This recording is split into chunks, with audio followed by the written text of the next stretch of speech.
Student, তোমরা জানো পৃথিবীর হাফ অফ দ্য পপুলেশন মানে অ্যাপ্রক্সিমেটলি 4.2 বিলিয়ন পপুলেশন এই সার্কেলটার মধ্যে থাকে। এই সার্কেলটাকে বলা হয় ভেলরি পেরিস সার্কেল। এই সার্কেলটার যে মিড পয়েন্টটা সেটা অবস্থিত মায়ানমারের মংখেত এই সার্কেলটার মিড পয়েন্ট। এই সার্কেলটার ব্যাসার্ধ 3,300 কিলোমিটার, তো খুব একটা বড় ব্যাসার্ধ নয়। এই সার্কেলটার মধ্যে পৃথিবীর যে সব থেকে বেশি পপুলেটেড কান্ট্রিগুলো রয়েছে, যেমন China, India, Bangladesh, Pakistan, Indonesia, এই কান্ট্রিগুলো এই সার্কেলের মধ্যে পড়ছে। এই জায়গাতে এত বেশি পপুলেশন হওয়ার কারণটা কি?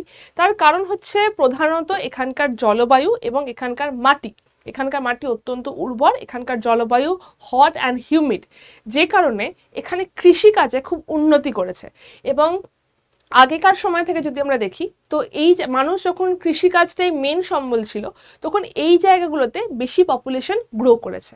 তো এটাই ছিল আজকে তোমাদের জিওগ্রাফিক্যাল ফ্যাক্ট। এই ধরনের আরও জিওগ্রাফিক্যাল ফ্যাক্ট পেতে অবশ্যই আমাদের চ্যানেলটাকে সাবস্ক্রাইব করে রাখো।